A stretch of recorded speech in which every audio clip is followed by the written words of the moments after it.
Hello, मैं हूं करण बजाज। अपने करियर के पहले 10 साल में मेरा फाइनेंशियल ग्रोथ काफ़ी स्टेडी पेस पर था। उसके बाद मैंने ये एक माइंडसेट शिफ्ट करा जिससे मेरा फाइनेंशियल ग्रोथ एकदम एक्सलेट हो गया। सरप्राइजिंग बात यह है कि मैं फाइनेंशियल ग्रोथ एक्सलेट करने का प्लान भी नहीं कर रहा था, जस्ट इस माइंडसेट शिफ्ट से ऑटोमेटिकली वो हो गया। तो क्या है वो माइंडसेट शिफ्ट और कैसे आप अपनी लाइफ में ला सकते हैं, वो मैं आज शेयर करूंगा। प्लस वीडियो के एंड में वो 3 टिप्स अपना नेटवर्थ बढ़ाने के लिए जो आप इमीडिएटली एक्शन कर सकते हैं।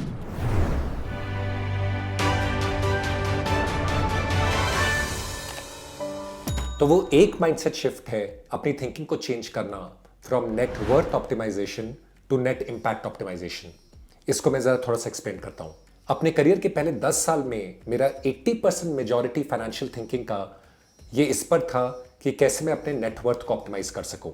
तो जो मुझे सैलरी मिल रहा था उसको मैं कैसे प्रॉपर्ली इन्वेस्ट कर सकूं, स्टॉक्स में, इंडेक्स फंड्स में, बॉन्ड्स में। एंड मेरा ज़्यादा से ज़्यादा ध्यान उस पर जाता था।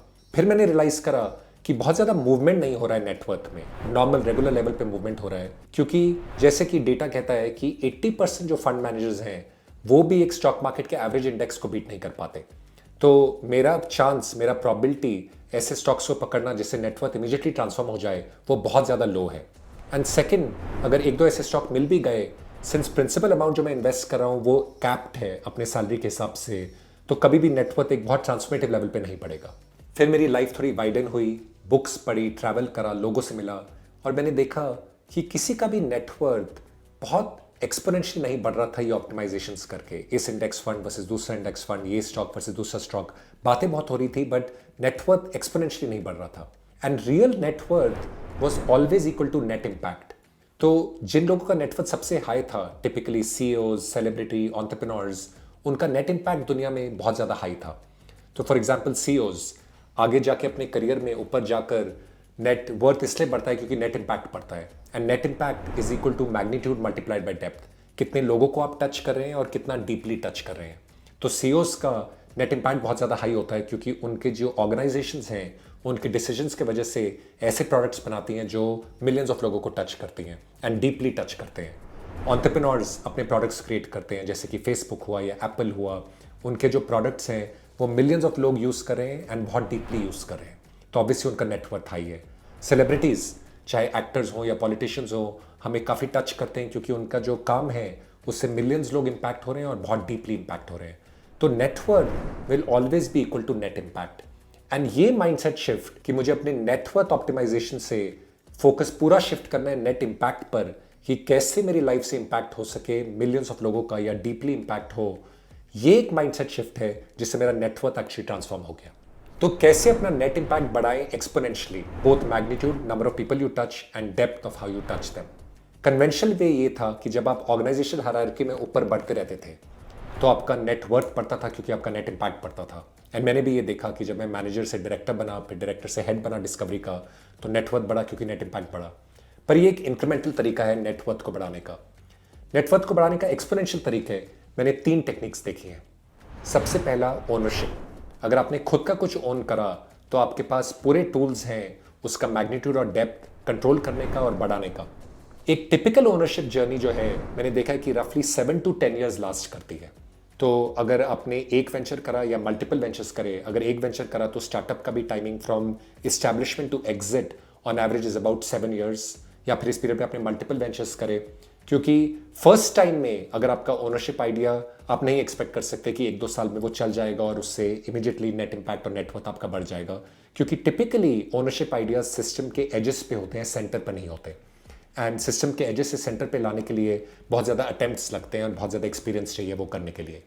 तो अगर मैं अपनी ओनरशिप जर्नी भी देखूं तो वो रफली 7 ईयर्स की थी। सबसे पहले मैंने एक नॉवल लिखी द सीकर, ये सोच के कि उसका मैग्नीट्यूड ऑफ इम्पैक्ट बहुत हाई होगा, मिलियंस लोग पढ़ेंगे और बहुत डीपली ट्रांसफॉर्म होंगे पढ़ के।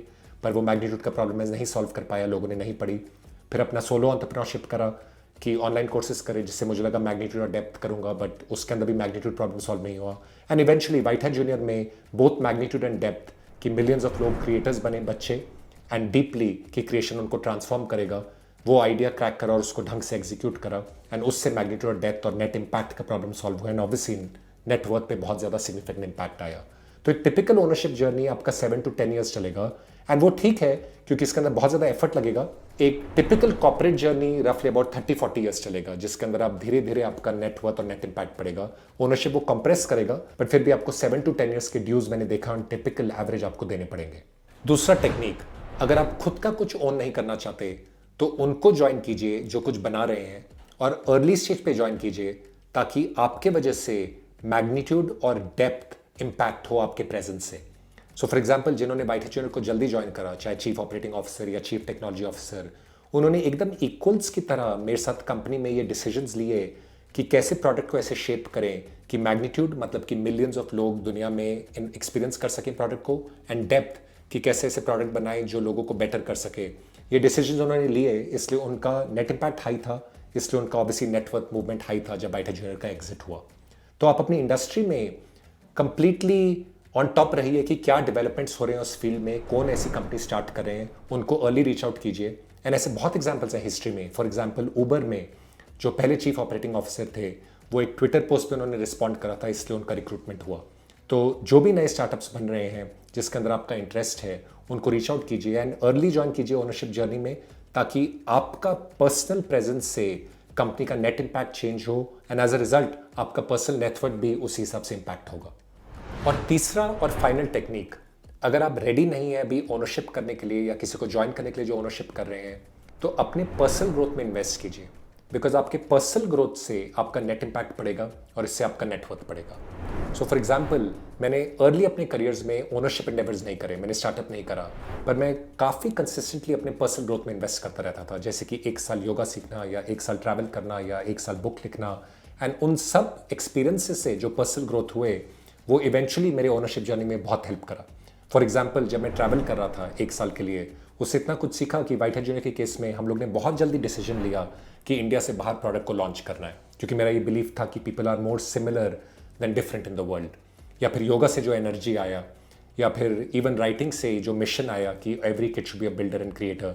तो ये जो पर्सनल ग्रोथ के एंडेवर्स से, उससे मैं पर्सनली बहुत ज़्यादा ट्रांसफॉर्म हुआ, मेरा इंपैक्ट ट्रांसफॉर्म हुआ और इवेंचुअली उससे नेटवर्क ट्रांसफॉर्म हुआ। तो हमेशा पर्सनल ग्रोथ में इन्वेस्ट कीजिए ताकि आपका नेट इंपैक्ट इंप्रूव हो, वर्सेस अपना एनर्जी इसमें डालने में कि कौन सा स्टॉक चूज करें जिससे नेटवर्थ ऑप्टिमाइज हो, क्योंकि लॉन्ग टर्म में नेट इंपैक्ट से नेटवर्थ पड़ेगा, ये माइनर ऑप्टिमाइजेशन से नेटवर्थ नहीं पड़ेगा। आई होप ये माइंडसेट शिफ्ट आपके लिए यूजफुल था।